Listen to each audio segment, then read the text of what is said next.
From Kern Government Television, welcome to this week's Kern County Board of Supervisors meeting, originating from the County Administrative Center located at 1115 Truxtun Avenue, Bakersfield, California.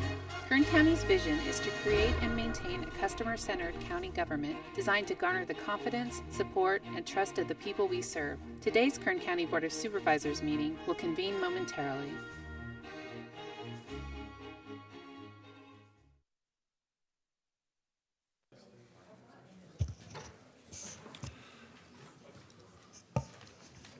Good afternoon and welcome to the afternoon session of the Tuesday, October 8th, 2019 meeting of the Board of Supervisors. Board to reconvene. The first item is roll call. Supervisor Gleason. Here. Supervisor Scribner. He's I heard off that. stage. Supervisor Maggard. Here. Supervisor Couch. Here. Supervisor Perez. Thank you. The next item is a report on actions taken in closed session. County Council, please. Good afternoon, Chairman, members of the board. This morning, between the morning and the afternoon session, you met and considered items 42, 43, 44, and 45. There is no reportable action. Thank you. The next item is the consent agenda. All items listed with a CA or a C above the item number are considered to be routine and non-controversial by county staff. We can act on those all in one motion. If any member of the public would like to ask for separate consideration or make a comment about any of these items, this is the time to do it. The consent, we have 47 items on our afternoon agenda, I should put it this way. Items 1, 2, and 3, and 8 are not on the consent agenda. That means everything else is on the consent agenda. And also I need to read into the record that item 31 will be removed today. The attorneys have to chew on that, beat it up a little bit more, and they'll bring it back. So it's not, 31 will not be acted upon today. The only items not on the consent agenda are 1, 2, 3, and 8. And we're not going to be acting on item 31. Is there anyone here that would like to make a comment about any of those items that are on the consent agenda at this time? Seeing none, I'll return it to the board and ask for a motion on the consent agenda and to adjourn as the Board of Supervisors and to reconvene as the Kern Sanitation Authority. So moved. We have a motion and a second. Please cast your votes. The motion is approved. 4 ayes, 1 absent. Supervisor Perez. Thank you. We're now sitting as the Kern Sanitation Authority, and at the top of page 2, item 1 is a consent agenda item for the Kern Sanitation Authority. Is there anyone here that would like to comment on this item or ask for separate consideration of this item? Seeing none, I'll return to the board and ask for a motion on the consent agenda for the Kern Sanitation Authority and to adjourn as the Kern Sanitation Authority and reconvene as the Board of Supervisors. Motion. Please cast your votes. The motion is approved. 4 ayes, 1 absent. Supervisor Perez. Thank you. That takes us to item 2, also on page 2. This is public presentations, and this portion of the meeting is reserved for persons to address the board on any matter not on the agenda but under the jurisdiction of the board. Is there anyone here that would like to make a public presentation? Seeing none, I'll go to item 3, board member announcements and reports.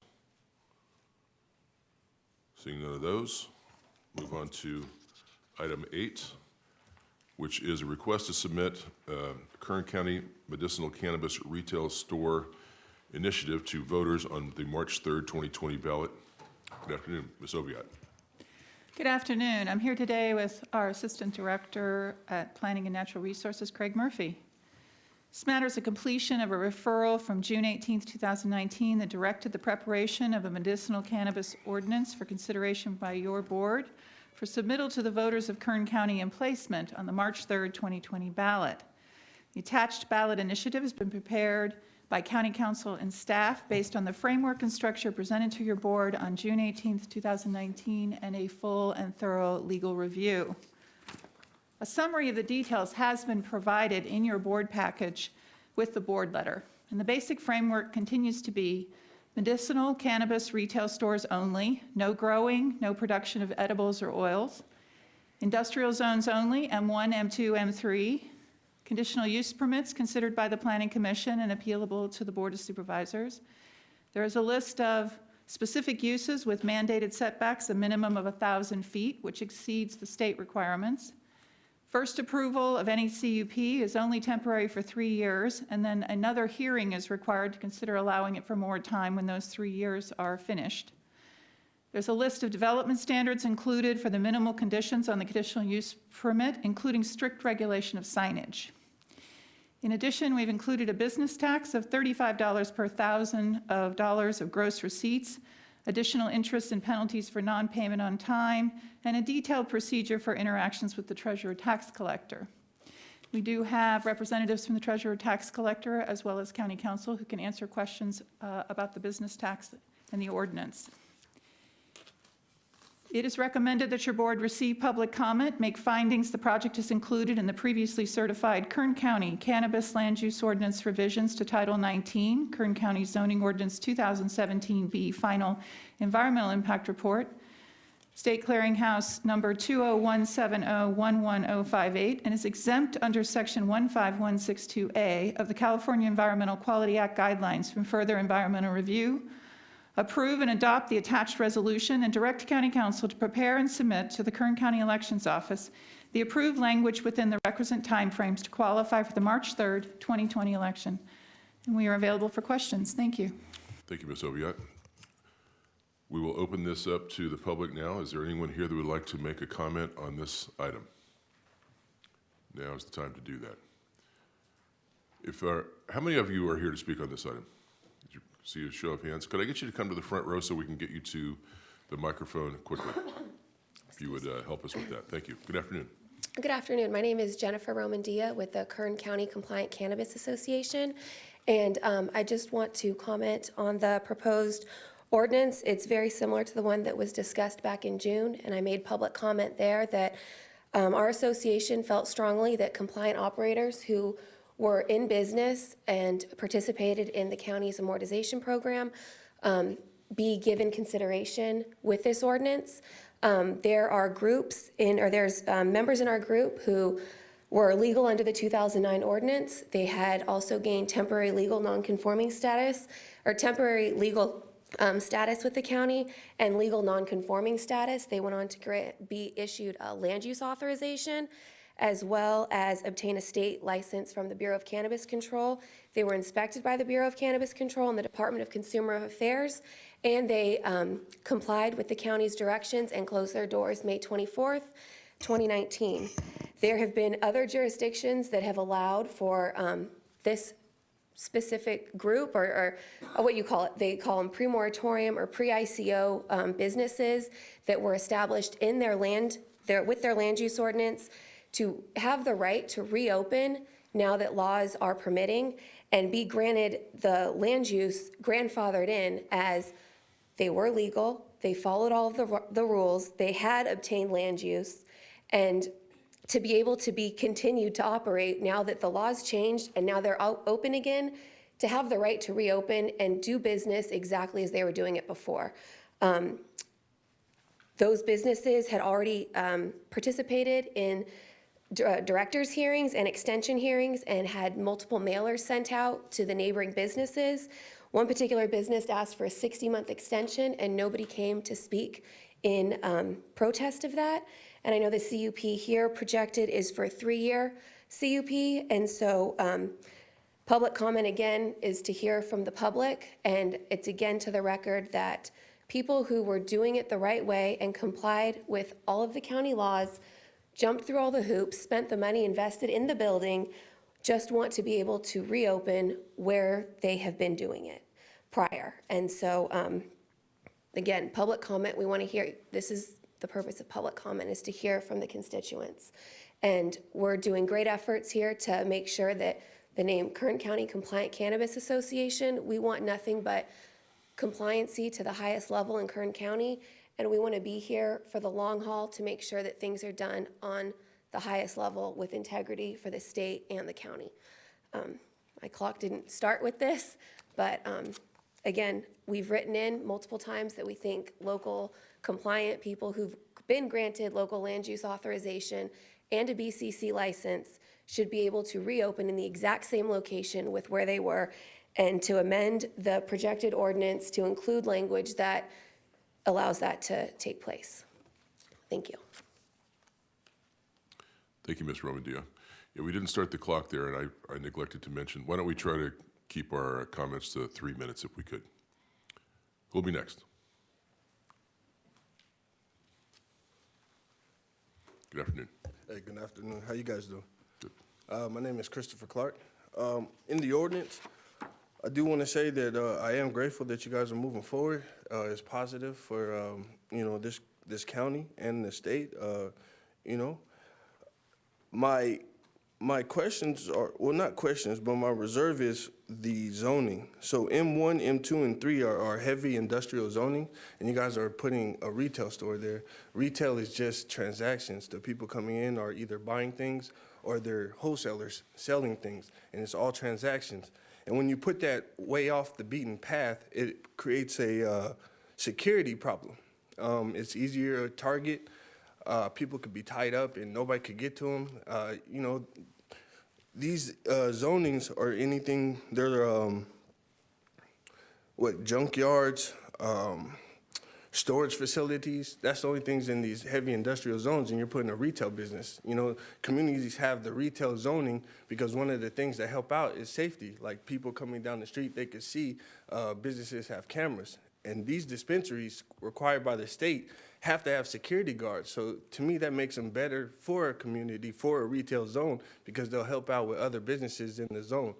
The safety of that, of the employees that will be working at the dispensaries comes to mind when they're, only in heavy industrial areas. That is, my concern. All right, thank you. Sir, could you give us your last name again? Clark, C-L-A-R-K. And first name, Chris? Christopher. Thank you. All right, thank you. Who'll be next?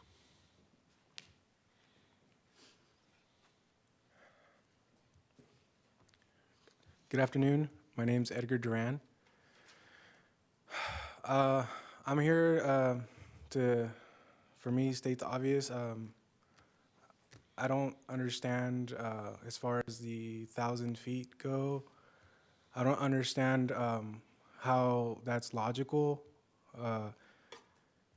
There are liquor stores that are allowed to sell alcohol and cigarettes, which we know kill people. It's a fact. These things kill people. Why are we saying that something, well, marijuana, I did research and I could not find anything that said that marijuana kills people. So I don't understand why these liquor stores, like for example, Fairview Elementary School, they have a liquor store directly across the street from where these children go to school and play. Why is that okay? And then these marijuana dispensaries have a limit. It makes no sense. I don't get it. Just honestly, it's all very frustrating to hear and see all these loops that we're having to jump through. And also on splitting the vote, that's also not logical. I mean, people don't understand. I mean, I don't understand. It's hard to do the research and find exactly what it is that you're voting for. And I think it'd be easier if it was just easier to see what it is that you're voting for. Some people don't have the time to look at marijuana this, marijuana that on the ballot, and then when you go vote for it, you don't know what you're voting for. So that's just my concern. Thank you for your time. Thank you, Mr. Duran. Next speaker, please.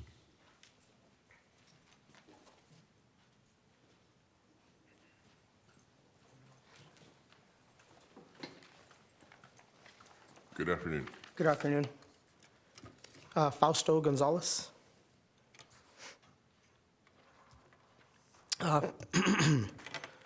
First off,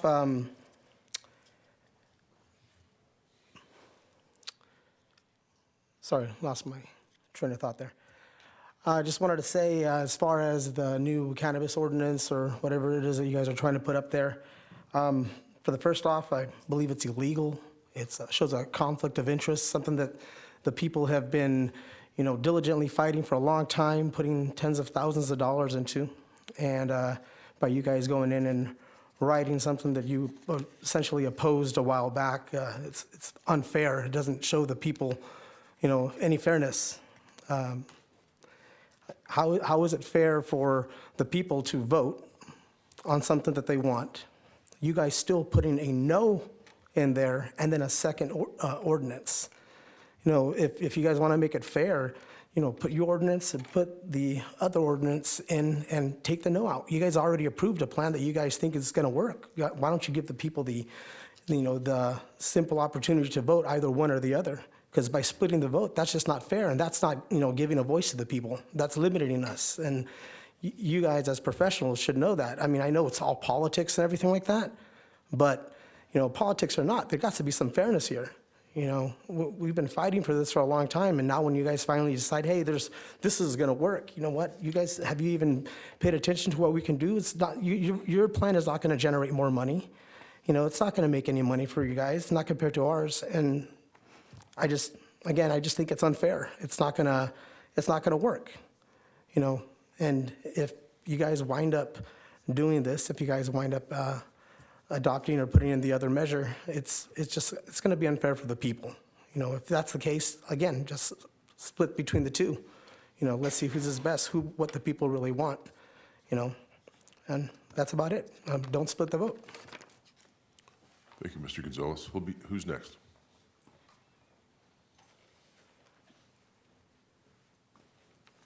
Good afternoon. Good afternoon, Board. My name is Cecilia Latu. I am representing the Central Valley Cannabis Association. I'm here to urge you not to split the vote or take any action regarding this matter. Splitting the vote will increase the chances of both measures failing, just like the last election cycle. That would be interfering with the people's ballot measure and preventing safe access to medicinal cannabis for the veterans and patients of Kern County. We have carefully crafted a ballot measure that took input from the community, the county, and the stakeholders. We had open meetings where we discussed this at length and in great detail. Much effort, time, and resources have been put into drafting a perfect ballot measure for Kern County that has already qualified. Our ballot measure will create more jobs and tax revenue than any other proposal. The language of our measure states that the tax money will go to law enforcement, drug treatment, education, and K-12 schools. We're talking about tens of millions of dollars annually. Our measure allows for limited domestic production so that can feasibly and affordably provide for the local market and beyond. Not only will it generate more tax revenue and jobs, but it is designed to prevent the black market activity. In conclusion, please don't split the vote and let the will of the people decide this issue in March. Please feel free to reach out to any of us for any questions. We're open to working with the county on this matter. Thank you. Could you spell your last name for us? It's Latu. Thank you. You're welcome. Next speaker. Good afternoon. Good afternoon, Chairman Couch. David Abbasi with Central Valley Citizens for Responsible Government. I'm here today to talk about your potentially putting a competing ballot measure forward that would have, again, a chilling effect on the people's ballot measure, creating a burden on the people who have had to spend money, time, and effort gathering signatures and such. And since they did that first, you would be then having a potential legal issue. We are looking into potential litigation. If you do move forward with putting your own ballot measure, we will be taking legal action against the county like we did with Measure G. We overturned Measure G in 2012, which was a monopoly Supervisor Maggard had put forward back then. We are going to challenge this basically before it even gets to the ballot. So you can expect some sort of legal challenge.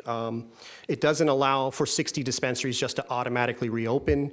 According to Lorelei's report, over 20 of those were illegal and closed down due to not being zoned properly. The other 30-something won't qualify or still be around, so that number would be even less.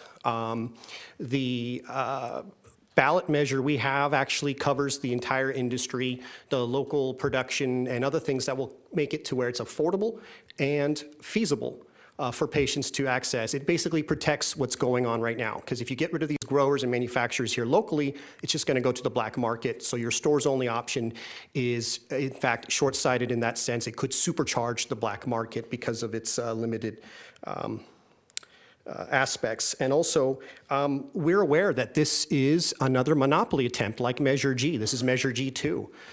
Supervisor Maggard said on the radio that the ban was an excuse to wipe the slate clean and get rid of everybody and then reintroduce a monopoly, a franchise monopoly, to give exclusive access to their constituents. And you don't have to take my word for it. And what we needed to go through the ban process for was we needed to wipe the slate clean of those who were in operation littered throughout our neighborhoods and our commercial districts. Though we needed a way to be able to clear that slate and start over clean with a way to regulate marijuana distribution, and we think that this... So here is Supervisor Maggard saying that he wants to get rid of all the dispensaries and the ban was just an excuse to... Mobile delivery works. Who would be in charge? Who's running the trucks, the vans? What we're contemplating is looking into a franchise system, much like garbage haulers are franchise, ambulance companies are franchises, your cable TV is a franchise. Anyone who we give the exclusive access to our constituents to provide them with service. So here you are admitting you're creating a monopoly. Shame on you. You're a slimy crook, along with your partner Scrivener, who lied about selling marijuana to make money. Okay, and then it's in the report, in the arrest report. So how can we trust you when you guys lie and when you try to create monopolies openly and speak about it on the radio so brazenly and boldly? It's disgusting. It's a shame and it's a travesty to the people that you guys have been sitting here messing with people's lives, their livelihood, just to create a monopoly. And here's the proof in your own words, Mr. Maggard. Shame on you. Don't split the vote. Thank you, Mr. Abbasi. Any other speakers today?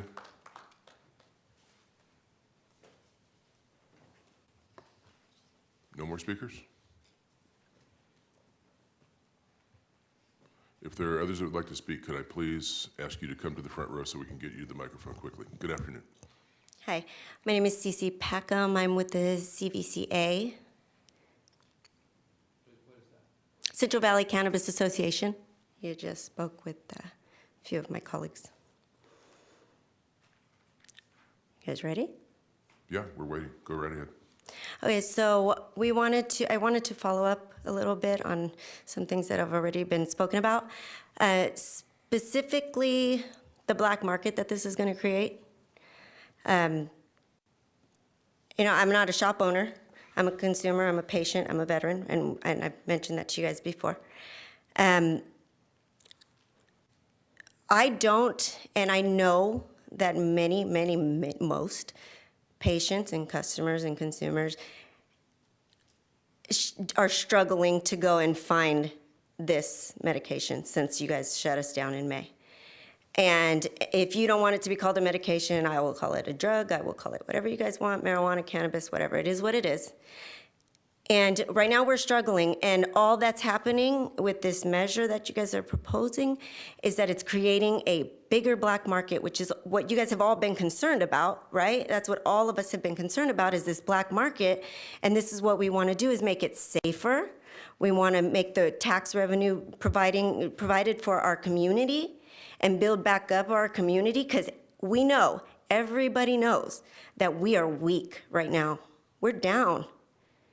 California's down, and we can't take pride in that. And I know that this is just marijuana, this is just cannabis, this is a big commodity for a lot of people. We got to catch up to the times. This is 2019. We are not back in the day when everybody was afraid because they didn't know what it was, or it was causing this or causing that because somebody said so, because the president said so, whatnot. We're not about that anymore. We're past that. This is where we're at. We don't want that black market. You guys don't want it. The people don't want it. The neighborhoods don't want it.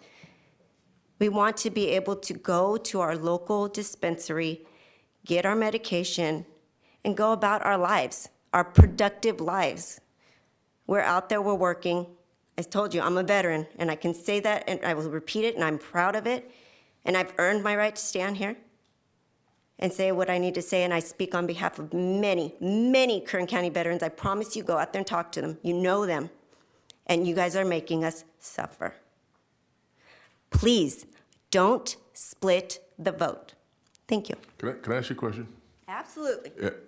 Describe for me, because I'm not getting this. How does this ordinance, proposed ordinance, create more of a black market? What you guys are doing is creating confusion. This measure, this second measure that you're trying to put opposed to ours, it's creating confusion. The voters, that's the bottom line. The splitting the vote is going to create the confusion, and that's going to have a trickle-down effect. All these things that we've talked about. So let me reword that. Are you saying that because it creates confusion, it's less likely that either will pass, therefore there will be a black market because there won't be a legal market? Is that what you're saying? Exactly what has been happening, that's what we're still doing. It's just being repeated. I'm trying to see how you got there. Thank you. Any other comments today? Okay, seeing none, I'll return to the board. Supervisor Scribner. Thank you, Mr. Chairman. I'm sorry, hang on. Supervisor Scribner, I don't want to interrupt you, but I want to make sure that we let everyone speak. I appreciate that. Hang on, Mr. Abbasi, let me just, you were up before. You went past the 3 minutes. I don't know if you were here when we walked in. I'm requesting people keep their comments to 3 minutes. I'm going to allow you to go a little bit further, but please be respectful of that if you would. I would. I will. And thank you, Chairman Couch. Just to answer your question, I think I can do that a little bit better. The difference between the people's measure and the county's measure is the county is only looking at stores only, a few stores only, and in industrial zones, which are inaccessible and essentially a monopoly for those few. The ballot measure we have proposed allows for domestic production. So there would be cultivation and manufacturing and testing done all locally to support a local industry. Because if you get rid of those manufacturers and those growers that are here again now, they're just going to go back to the black market. And the stores are going to have to pay a higher price getting it from LA or from San Francisco. They're going to have to import all the cannabis, which will increase the cost to the end consumer. And eventually they'll just go back to the streets because they can get it for, $20, $30 cheaper, for example. And thank you for your time and consideration in this matter. Thank you, bye. Thank you. Okay. Now we'll close that. We'll go back to the board. Supervisor Scribner, I apologize for interrupting you. No problem. Thank you, Mr. Chairman. Appreciate the comments from everyone. I made this referral to staff in response to the David Abbasi measure, which has been qualified for the 2020 ballot. My concern with the David Abbasi measure specifically is the community of Rosamond, the fact that we had 20 some odd dispensaries in a town of 18,000 people servicing, for the most part, people from Los Angeles County that were coming in and inundating the town of Rosamond, which is a small town where most of the folks that live there are there because the Edwards Air Force Base military installation is a large source of employment. So the David Abbasi measure would allow for about 20 of those dispensaries roughly to reopen, and we've been working very hard to close those dispensaries down. Also, the David Abbasi measure clearly would allow for multiple dispensaries to reopen in the Oildale area, in addition to other parts of Kern County. And so,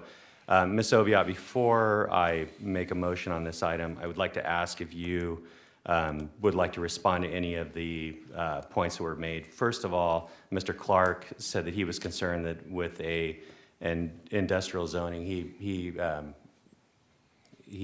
talked about a heavy industrial zoning. Of course, this is M1, M2, M3, so it's not all heavy industrial.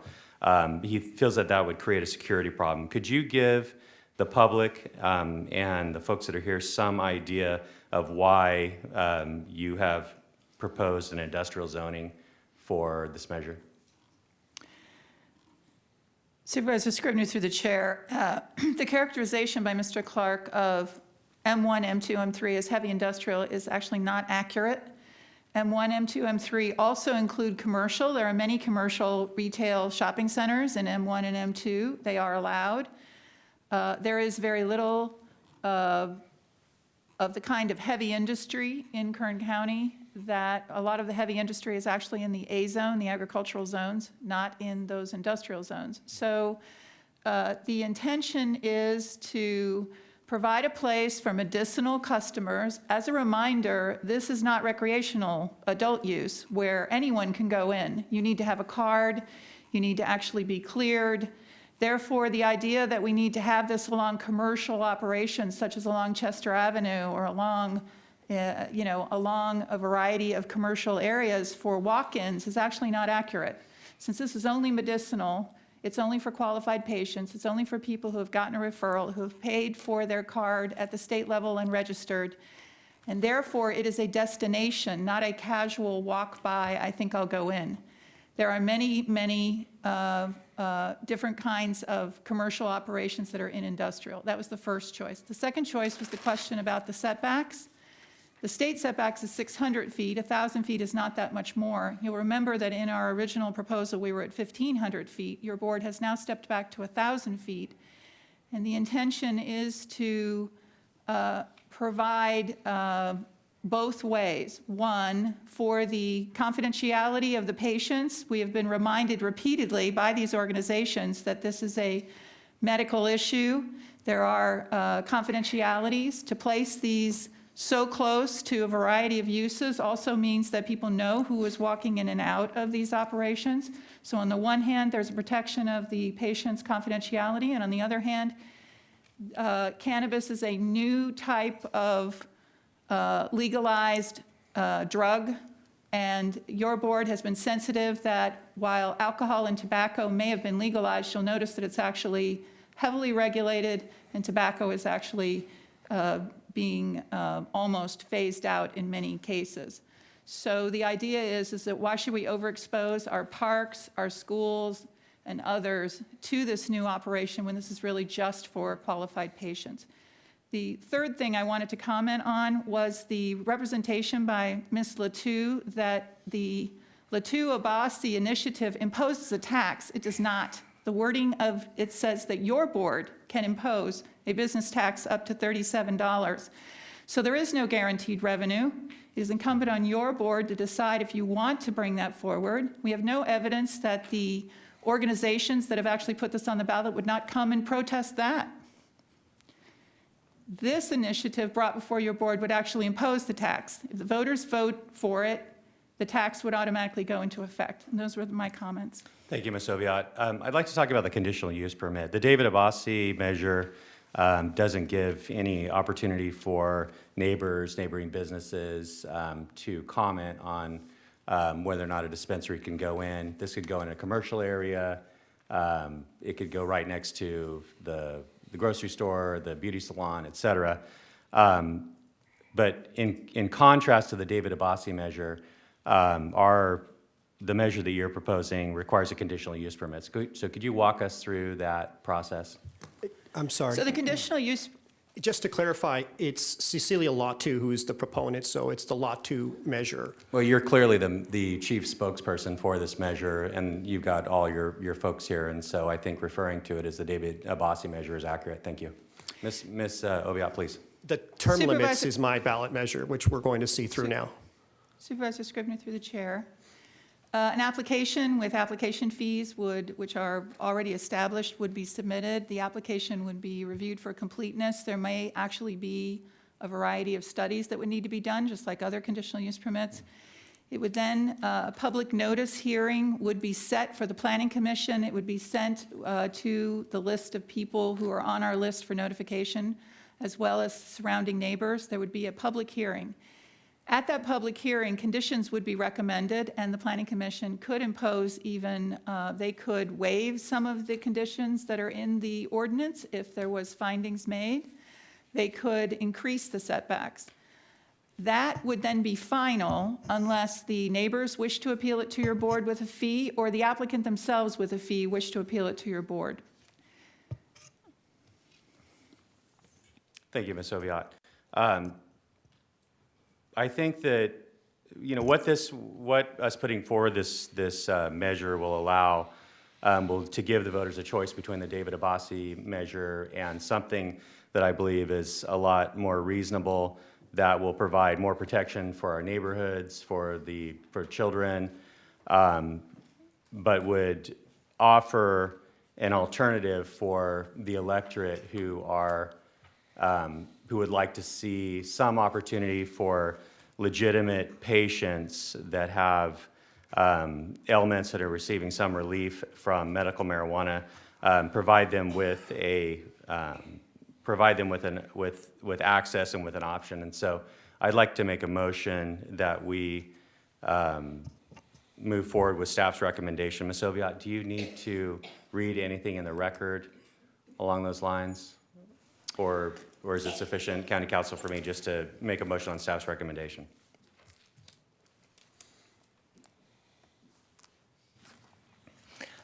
Excuse me. Supervisor Scrivener, through the chair. Ms. Oviatt, at the end of her presentation, read into the record, in essence, what it is that the motion is, and so it's already been made part of the record. Thank you, Council. Supervisor Gleason. Thank you, Mr. Chairman. Ms. Oviatt, a couple things I'd like to talk about real quick. Ms. Romanini talked about grandfathering businesses that went out of their way to comply with the zoning regulations. Could you talk about that for a minute? Supervisor Gleason, although we appreciate all the efforts that those facilities did, the representation that they were legal is actually not true. They were amortized out because of legal issues, and their compliance is taken into account, but the majority of them are in commercial operations, which are the focus of the community's concerns. So there is no accommodation in here for grandfathering in anything. It is a clean slate, however. There is also nothing in here that says that anything that anyone says that was negative before will make a difference. In other words, it is a clean slate. If it passes, people can come forward with the appropriately zoned and go through a conditional use permit. Thanks. A couple things I want to talk about real quick. My interest in this, I've said this before, I'll just say it again for the record, is that my interest in this is solely to supply a patient-focused effort to deliver some medicine to someone in need. I've been sold on the fact that it is effective medicine for certain patients, and I want to create in Kern County a place where these patients can go get their medicine. So that's my focus. I don't care about the business. I don't care about the taxes. That's not driving my opinion. My opinion is being driven solely by the patient.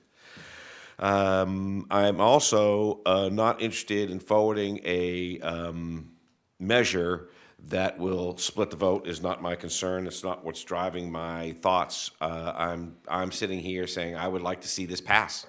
I mean, I really would like to see this pass. I would like to see us be able to deliver this capability for patients who are in need. I appreciate the controls in place. I think that the marijuana industry to date has displayed a level of immaturity that does not satisfy the typical Kern County citizen who's interested in a drug-free environment or interested in controls the same way that I am. So I like it. I like the 3-year deal. I like the setbacks. I like the fact that it goes for a CUP. It needs a CUP in order to move forward. That means that the Planning Commission is going to get involved, and they're going to look at a bunch of factors. The Planning Commission may have different opinions about how we manage the placement and the location of these things. They may want them have it restricted in some ways that I'm not even aware of, and I want to give more people the opportunity to have a larger, broader perspective on how these things are set up. So I like it. I like the fact that the most part of this, I'm appreciative, and I'll second the vote. Thank you. There's talk about patients and how we need to keep the children safe. I'm sorry, sir. We had the public portion. I'm going to allow you to ask a question for clarification, but we had the public portion, and now it's returned to the board. I just saw there was other people who were coming up more than once. Yeah, he shouldn't have done that either. So I'm going to allow you to. Do you have a question or something you need clarification? I have a comment that I don't.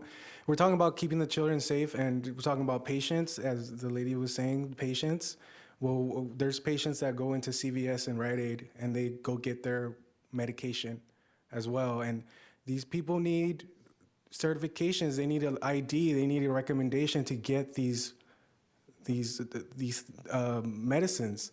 So, I mean, I don't know, again, it doesn't make sense, it's illogical. I'm sorry, but it doesn't make any sense.